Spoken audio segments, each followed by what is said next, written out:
because I was pinch hitting for someone. So I spoke. So now you're getting 2 weeks in a row because this week is actually my turn to say the Dvar Torah.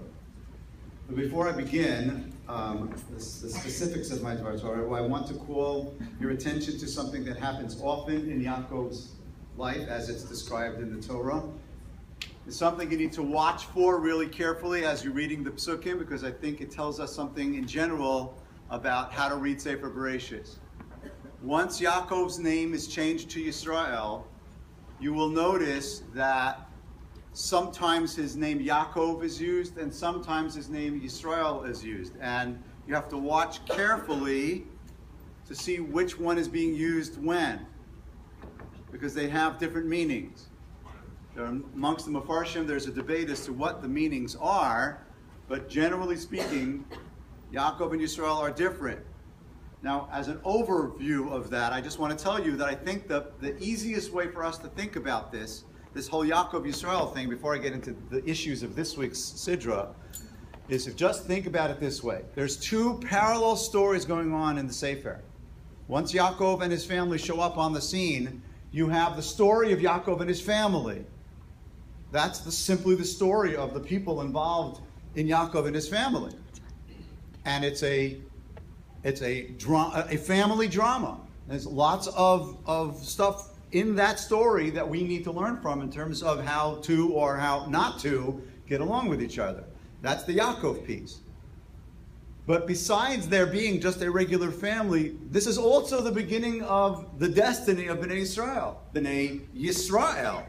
So whenever you see the name Yisrael show up, take off your family glasses and put on your Jewish people glasses. And recognize that something in here has to do with the Jewish people, not just about Yaakov's family. And sometimes those two things intertwine with each other. Sometimes in the middle of the story of Yaakov talking very personally to one of his children, or all of his children, about a family matter, simultaneously he's actually talking to them about a destiny matter. So, we have the following situation in this week's Sidra. Yaakov, or Yisrael, as we'll see in a moment, calls Yosef in and asks him to bury him in Mitzrayim, which is bury him in Eretz Yisrael. A perfectly, reasonable thing to ask. Please bury me, back in Eretz Yisrael. Except that we think of that because, we think of people buying, kvura in Eretz Yisrael and arranging for that. But for Yaakov to be thinking of that, he's thinking in terms of, wait a second, I'm part of this destiny called Bnei Israel. We're supposed to be in Eretz Yisrael, so please bury me there. That's conversation number one. Conversation number two is when Yaakov, or Yisrael as we'll see, calls Yosef in. Yosef is called in, told that his father is sick, and he comes in with his two sons, and Yaakov starts giving him this whole story about why he buried Rachel al Haderech, why he did not bury Rachel in Marat HaMachpelah, but rather, right, as he says, Ani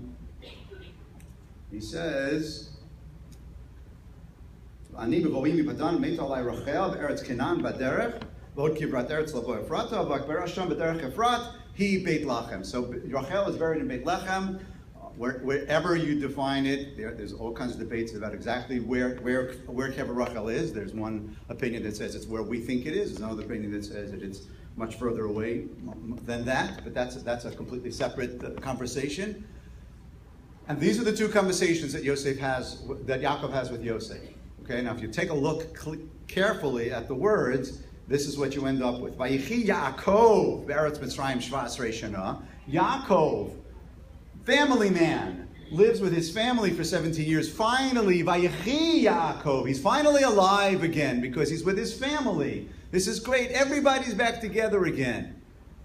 And then, Vayikurvu Yimei Yisrael Lamud. But Yisrael, the father of the Jewish people, is about to die. So he calls in Yosef and he says, don't bury me in Mitzrayim, bury me in Eretz Yisrael.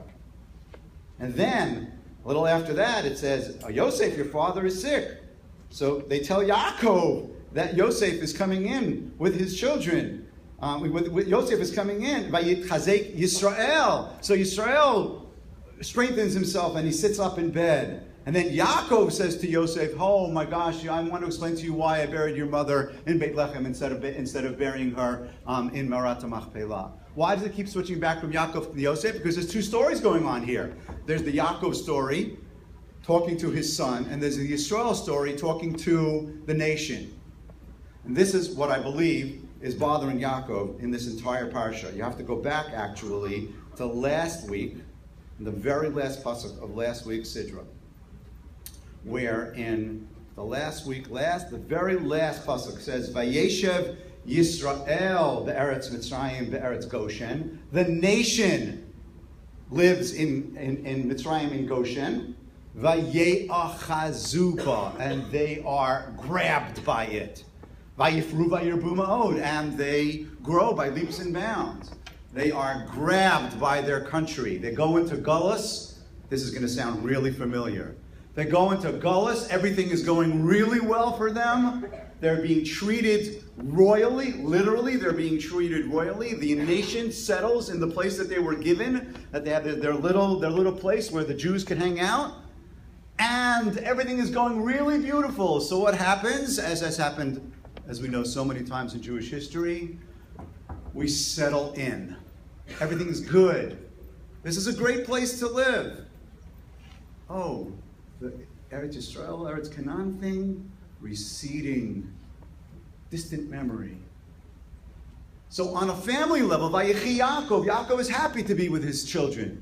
But what he sees happening around him, that Bnei Yisrael are settling into this Golus life, that they're forgetting Eretz Canaan, they're forgetting their roots, they're forgetting the promise of Brit Bein HaBetarim, that Hashem promised them not just that they were going to be a great nation, but a great nation in Eretz Canaan, in Eretz Yisrael. And all of a sudden Yaakov realizes this is no good.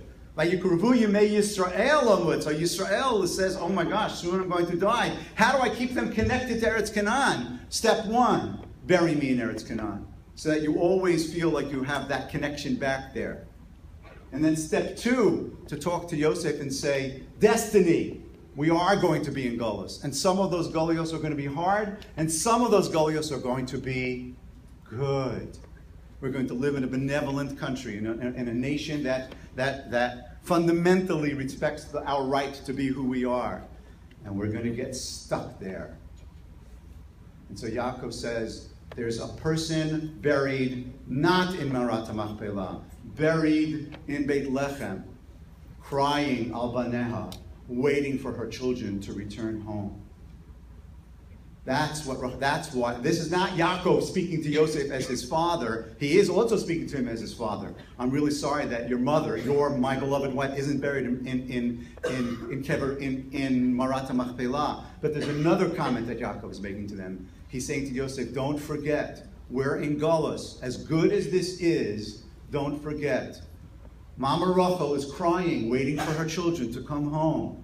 And the end of that nevuah is V'shavu vanim l'gvulam. We will return home. As we live in this benevolent country, we need to remember this is not our country. This is a beautiful place to live, and we support it fully. But we pray, even if we can't be there right this moment, we all have lives here that for one reason or another need to be here. Let's never forget, Mama Rachel is waiting for us. Yavo Hazman. Shabbat Shalom.